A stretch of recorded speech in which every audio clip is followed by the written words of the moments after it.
Fala galera, tudo bem? Hora de falar sobre a seleção da Holanda nesse grupo A da Copa do Mundo de 2022. E vamos começar falando sobre algumas questões envolvendo desfalques, né, acima de tudo, até pra gente passar pelo campinho falar sobre as estruturas com bola, sem bola, variações na forma da equipe jogar. É preciso a gente contextualizar, lembrar que o Van Gaal assumiu em 2021, então ele pega já a reta final do ciclo. Num primeiro momento ele trabalha com linha de 4, mas em 2022 ele acaba fixando o sistema com 3 zagueiros, que foi o sistema de sucesso dele na seleção na Copa do Mundo de 2014, é bom lembrar também, né? Inclusive com alguns jogadores que viraram grandes símbolos daquele time, daquela geração, e alguns daqueles jogadores ainda presentes num outro estágio de carreira, por exemplo, Blind, Memphis Depay, para citar dois nomes que estiveram naquela Copa do Mundo. Mas vamos falar um pouco sobre esse funcionamento e sobre os nomes, sobre as escolhas do que deve ser o time titular, porque a gente já começa com uma grande questão. Primeiro, né?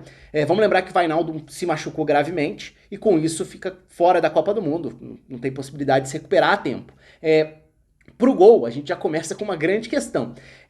Eu imagino que o Cillessen será o goleiro da Holanda na Copa do Mundo. Mas essa talvez seja a posição com o maior número de opções, até porque nenhuma delas é uma opção do mais alto nível nesse momento, nenhuma delas passa total confiança, e o Van Gaal tentou vários nomes ao longo do ciclo, embora seja um ciclo curto para ele, né? Mas vários testes. Então a gente pode ver o Pasveer, mais veterano, assumindo o gol. A gente pode ver o Bijlow, o Flecken, para citar alguns dos nomes. Inclusive, na data FIFA de setembro, o Van Gaal, além de ter convocado 4 goleiros, ainda trabalhou junto ali, né? Reuniu outros 2 para um trabalho mais específico de testagem, de teste mesmo de pênaltis, para avaliar reflexo, para tentar fazer um trabalho bastante voltado a essa situação. Vamos lembrar que em 2014 o Van Gaal virou um grande personagem para aquela substituição, sacando o Cillessen para colocar o Tim Krul e conseguindo, na disputa de pênaltis, com a troca de goleiros, sucesso com a classificação da Holanda diante da Costa Rica na Copa de 2014 no Brasil. Então assim, não será uma surpresa se a Holanda adotar de novo esse expediente, essa eventual troca num mata-mata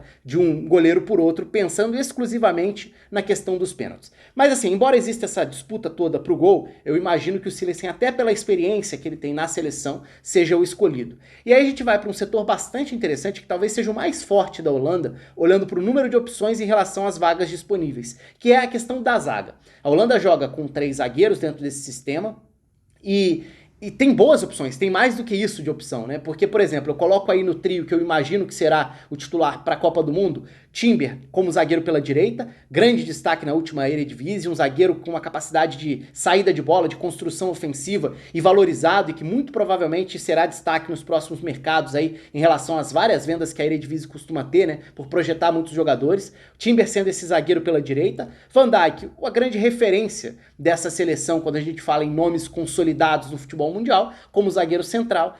E a esquerda é uma escolha até interessante, que é a do Ake, que certamente não está entre os zagueiros mais badalados, porque a Holanda tem, fora desse trio que eu estou colocando aí como possível titular, tem De Ligt, que em determinado momento do ciclo foi badalado demais como um dos zagueiros mais promissores do futebol mundial, pelo que ele fez com o Ajax naquela grande campanha de Champions, mas depois não conseguiu se consolidar na Juventus, especialmente um início muito ruim, embora depois ele até tenha se recuperado um pouco, e no Bayern também não faz um início de temporada em que ele chegou e tomou conta, tem concorrência lá. Então, isso por si só já gera algumas dúvidas. E tem um outro nome que fica fora também, que é o De Vrij, que é um zagueiro com uma enorme capacidade de distribuição, com experiência em seleção, e que poderia ser esse zagueiro central ditando os passes, distribuindo a partir do centro da defesa.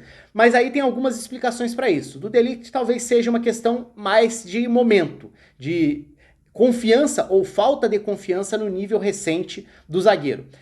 No De Vrij tem uma outra questão aí que passa pelo discurso do Van Gaal de ter um zagueiro canhoto. E aí isso pesa muito a favor do Ake, porque todas essas opções são de zagueiros destros. E pro Van Gaal é fundamental ter um zagueiro que jogue com a perna esquerda para fazer essa zaga, essa função pelo lado esquerdo. E muito provavelmente isso vai pesar a favor do Ake para que ele seja a primeira escolha.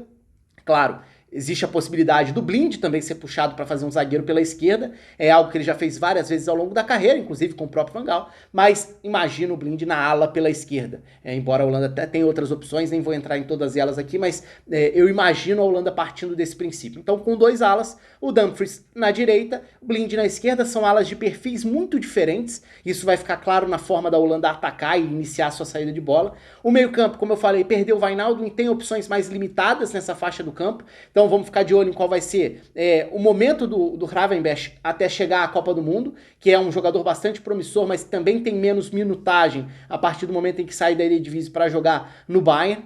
E o próprio Van Gaal falou sobre isso, né, sobre a questão de dar um peso grande ao momento dos jogadores em relação a ter sequência nos seus clubes. Isso pesou em relação a algumas das transferências, até muitos falam sobre isso em relação ao Timber ter ficado no Ajax, muitos falam sobre isso em relação ao Gakpo, né, ter ficado na equipe do PSV. Essa questão das pronúncias em holandês é sempre um assunto à parte, porque é um idioma dificílimo e acaba faltando um pouco de critério mesmo, né, porque eu falei Gakpo, por exemplo, o G tem som de R, mas aí na hora de falar Van Gaal, eu acabo não falando Van Gaal e falo Van Gaal, enfim. Questões de idioma nas pronúncias, esse é sempre um assunto interessante que fica à parte, mas só para deixar claro, a pronúncia é Gakpo mesmo, do meio atacante, que faz ótimo semestre no futebol holandês, vai chegar como uma possível novidade que pode ser uma surpresa, uma sensação da seleção, até eventualmente ganhando espaço no time titular. E por isso eu coloquei ele à frente dos 2 volantes dentro desse sistema. Então essa base tem Frenkie de Jong e ao lado dele o Koopmeiners jogando como esse volante à direita. Aí o meia que vai encostar no ataque, eu falei do Gravenberch sendo uma opção de meio campo, o Berghuis pode jogar como um segundo volante, como um volante ao lado do Frenkie de Jong. Foi usado dessa forma. Mas no time inicial, a tendência é que ele dispute a posição com o Gakpo como esse meia que encosta na dupla de ataque, uma dupla móvel de frente também, com Bergwijn e com Memphis Depay. Então é um trio de frente bastante móvel e que dá opções diferentes de movimentações também. Nenhum deles é um centroavante de fato. A Holanda deve levar à Copa do Mundo opções de atacantes de mais perfil mesmo de centroavante. Mas para o funcionamento inicial desse sistema, acho que tende a passar por essa base que eu coloquei no campinho. E aí a gente entra em situações de jogo. Primeiro, como ataca, como sai jogando essa seleção da Holanda. E aí é muito interessante porque ela sai jogando de forma diferente, se for pela direita ou se for pela esquerda. Então, os zagueiros pelos lados tendem a ter muita influência na forma do time sair jogando. O Van Dijk acaba sendo, curiosamente, embora seja o maior líder dessa seleção, ele curiosamente acaba sendo o jogador com menor influência nos avanços com posse de bola. Embora tenha um bom passe longo, ele pode explorar esse tipo de lançamento também. Mas os jogadores que vão se projetar, que vão iniciar saídas pelos lados, são Timber e Ake. Saída pelo lado direito, o que acontece? A saída pelo lado direito é diferente porque os alas têm perfis muito diferentes. Então o Dumfries, ele não vai participar da saída de bola mais baixo, mais recuado. Ele não é uma opção de passe num campo de defesa na maior parte do tempo. Pelo contrário, ele vai se comportar como um ponta que vai ficar agudo tentando atacar o corredor lá na frente. E aí, para gerar uma opção de passe à direita do Timber, que pode se projetar por ali também, quem faz esse movimento de lateralizar, né, quem abre saindo do centro para o lado, é o Koopmeiners. Então o volante pela direita, em alguns momentos, vai se posicionar quase como um lateral pela direita e o Frenkie de Jong vai ser uma opção de passe à frente dos 3 zagueiros. Esse sim, para iniciar a saída de bola e distribuir, tendo uma influência muito grande pela qualidade técnica na forma da Holanda progredir. Mas pela direita o Koopmeiners tende a abrir, enquanto o Dumfries vai tentar empurrar o lateral do adversário para trás. Vai tentar ser essa ameaça em profundidade, porque é um jogador de muita explosão e chegada na linha de fundo.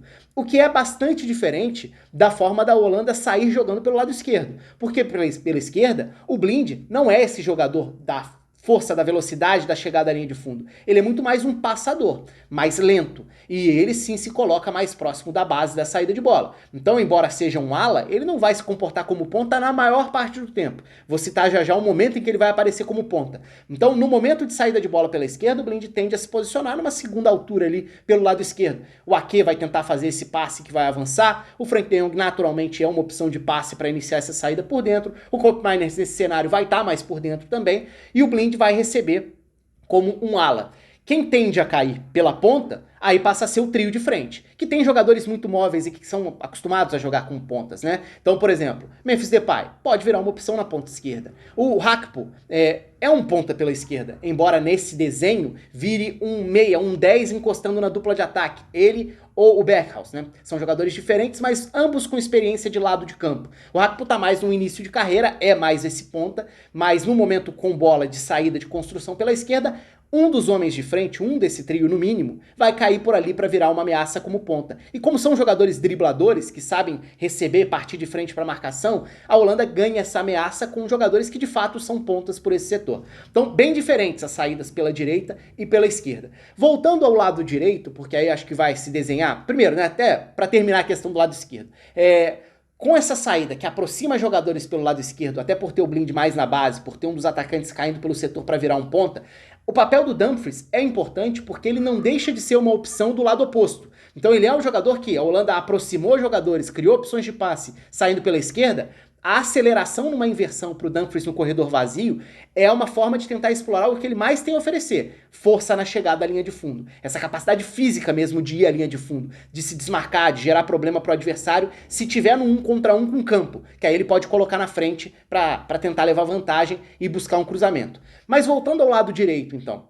Aí a gente chega em que cenário o Blind vai aparecer lá na frente. Se eu falei que o Blind fica mais na base da saída de bola, quando a bola sai jogando pelo setor dele, ele não se projeta tanto, ele não deixa de abrir o campo quando os avanços são pela direita. Então, dando sequência àquele cenário que eu citei. Koopmeiners lateraliza, né? Abre como opção pela direita. O Dumfries espeta.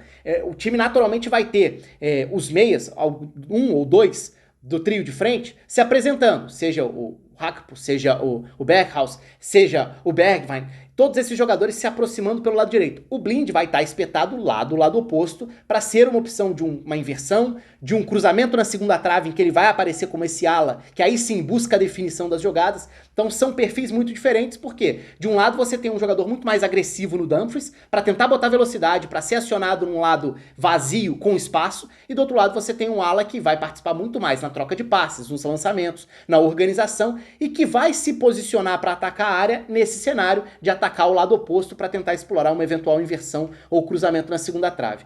Por falar em cruzamento, já que é um time que usa alas de diferentes formas, mas que vai tentar abrir o campo dessa forma, um papel muito interessante de observar é o peso que tem na forma do Van Gaal escalar essa Holanda, o peso que tem o 10, o meia que vai jogar atrás dos dois atacantes na hora da definição das jogadas. Por quê?